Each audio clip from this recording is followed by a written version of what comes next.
Hi, it's Fias Tarot. Hello, Sagittarius placements. Okay, so next action ni person mo pagdating sa situation ninyo ngayong July. Okay, so syempre, before tayo mag-start, kung hindi ka pa nakakapag-subscribe, please do subscribe and hit the notification bell para lagi po tayo maging updated sa mga mangyayari pa lang. Okay, so kung may iba pang tanong, message lang po kayo sa akin pong FB page for more info. Ganun rin pagdating kay Perception of Light and kay Kuya Dincy. Okay? So, lagi nyo naman nakikita yung name nila o na aking pina-flash. O, diba? Pina-flash sa screen. O, diba? Okay. So,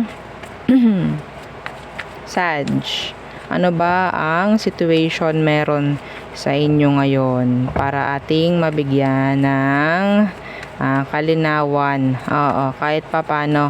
Okay. Sag, Sun, Moon, Rising, and Venus. Yeah. Okay, Sagittarius. Ano ba ang situation ninyo ngayon when it comes to love? The Ace of Pentacles. Ooh, some of you have someone new. Oo, may mga bago bang narating, Sag? Oo. Okay, the Ace of Pentacles.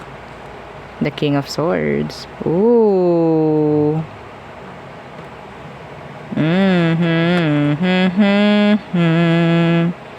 There's someone here. There's a new person here, Sag.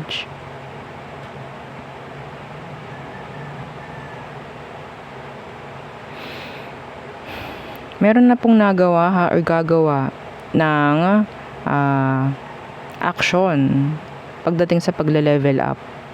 Okay? Sana maraming makaresonate dito. Oo. Sana hindi to problem. Yes. Situation na nakikita natin is pagkakaroon ng leveling up. Okay? Or something or someone na, or yeah. Pagdating sa sitwasyon, may energy na may bagong parating. And I think this is someone na pwedeng sabihin nating magiging totoo sila sa'yo. May bago, pwedeng pinag-iisipan mo to kung anong meron. Okay, so let's see. Ano bang meron sa person na yan? Anong meron? Kung parating pa lang siya, anong meron sa taong yan? Anong meron sa kanya? Yeah, the Knight of Cups. Some of you pwedeng nakaka-connect mo na to ngayon. Kakonect mo na. But there's an offer. Yeah, may offer sila. Knight of Cups. The Four of Wands. Yeah, this is pagdating sa leveling up. Yes. Meron na ditong mag-yayaya ng kasal. Yeah, the Six of Pentacles. Oh. Sag, are you ready? Ready ka na ba, Sag? I think, itong taong to, may nagpaplano na ng kasal dito. Okay? Oo. May nagpaplano na ng kasal dito. May offer na, oh. Are you ready? Sag, are you ready? Oo. Some of you, hindi ka pa ready. Pero sila ready na. Sila ready na. Pero ikaw hindi. So, siguro, kaya niya pinag-iisipan maigi. Yeah. Sigurado na tong taong to sa'yo. Kung sino man yung kakonect mo ngayon. Okay? Pero if this is someone new, sabihin nating gusto niya, no, ng relationship with you, pero I don't know kung gusto mo. Ha? Okay, let's see. Ano ba yung totoong emosyon niya ngayon? Okay, anong totoong emosyon ng taong to? Deep, deep, deep, deep down. O, diba? Ang lalim nun. Okay. Sag, anong totoong emosyon nito sa'yo? Sag, let's see. So, we have here Aqua, Earth sign, water, fire. So, anong meron pagdating sa emosyon niya sa'yo? The Nine of Cups in reversed. Okay, so kailangan ka niya, gusto ka niya, parang ganyan. See, the Knight of Swords, the Lovers. Ano pa? Ano pang gusto mo, Sag? Ano pa? Ha? O, gulong-gulo ka. The Hermit. Hindi mo alam ang gagawin mo.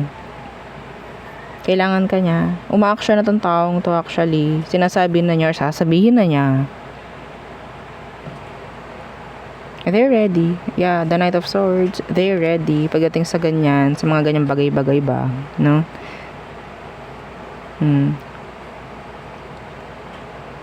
They want to level things up in general. Yes.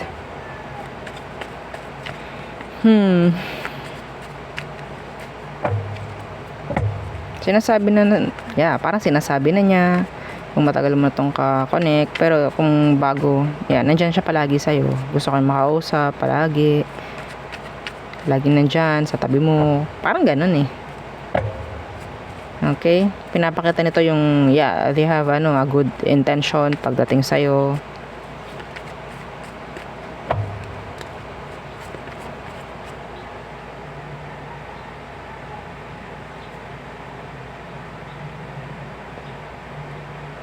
Kung bago to, hindi to para ang tawag dyan. At kung nakikita ka niyang hindi ka ready, hindi rin niya ibibigay sa yung all. Okay? Hindi niya ibibigay.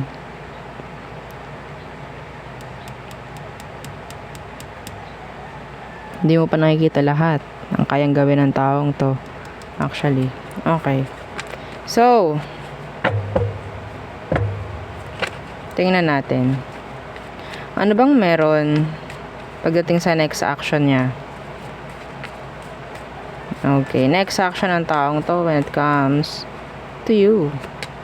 The Eight of Wands, Universe. Yeah. Eight of Wands. Hindi pa niya sinasabi lahat. Okay? So, siguro, sinusubok ka lang. Or tinitingnan ka lang din, inaaral ka lang din kung deserve ba or deserving ka ba. Or,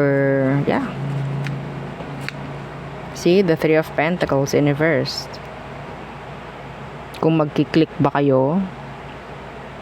Alam mo, Sag, whether new man or past man itong taong to, they're ready sa lahat ng magiging sagot mo. Okay? Ready itong taong to sa lahat ng magiging sagot mo. Actually. Kung hindi mo gusto, go. Kung ayaw mo, kung gusto mo naman, yes. Yeah. May huli pang alas to eh. Sa totoo lang, na hindi mo pa alam. Diba? Oo, meron pa. Okay? Ganon siya eh. See? The Ace of Cups. This person, mahal din niya yung sarili niya. Syempre. Okay? Hindi nito, sabi ko nga, hindi nito ibinigay lahat. Okay? Hindi nito ibinigay lahat. Itinira to sa sarili niya. Kung hindi mo siya tanggapin, ready siya. Kung tanggapin mo, ibibigay niya sa'yo lahat. So, it's up to you kung anong sagot mo. Hindi ko nakikita ang red flag to No, this is a big green flag. I don't know why, kung bakit hindi ka pa ready for this. You're not ready. You're not. Okay. So, malawak ang pag-intindi ng taong to, sa totoo lang. Okay.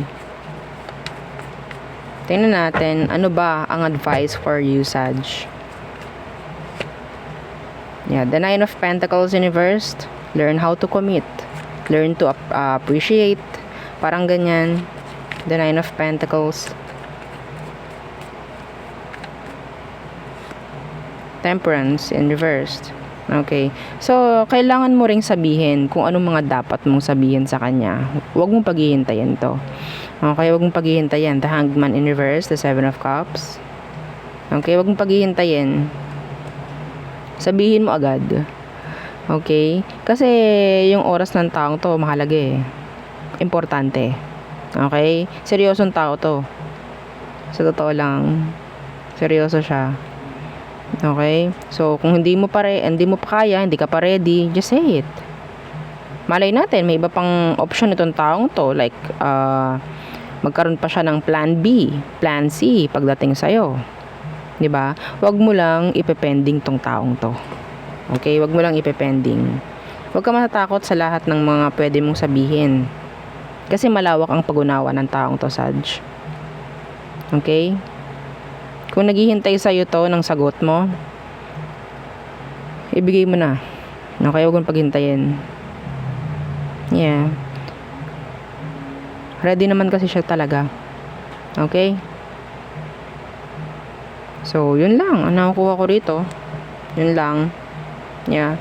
And I think some of you, kaya ka nitong intindihin. Yes, kaya ka nitong intindihin. Iba kasi parang hindi pa ready eh. Oo. Iba sa inyo hindi pa ready kasi may mga commitments pa.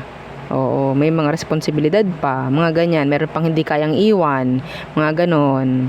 No? Oo, so hindi ka tuloy makasagot agad, parang ganyan. Or hindi ka pa open sa mga pakikipagrelasyon maybe.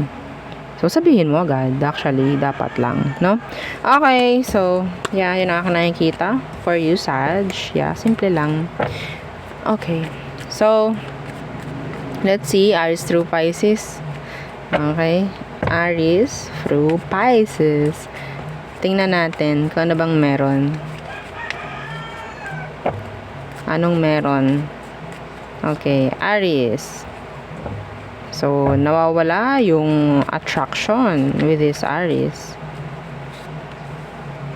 Taurus, they're going away. Leaving emotions behind. Parang ganyan. Gemini, unstable. They're not ready. Okay. So, Cancer, they're waiting for you. They're invested. Leo, so may mga tinatago, may mga hindi pa nasasabi si Leo pagdating sa'yo. Virgo, okay, so I think may mga malalaman ka with this Virgo. May mga sasabihin siya sa'yo, katotohanan. Libra, they're not focusing sa sitwasyon nyo ngayon. Okay, meron ditong may mangyayaring fallout or panlalamig din with this Libra. So, Scorpio, okay, some of them, they're thinking of you. I think they're mirroring you. Yeah, they're focused. Yeah, pagdating sa'yo.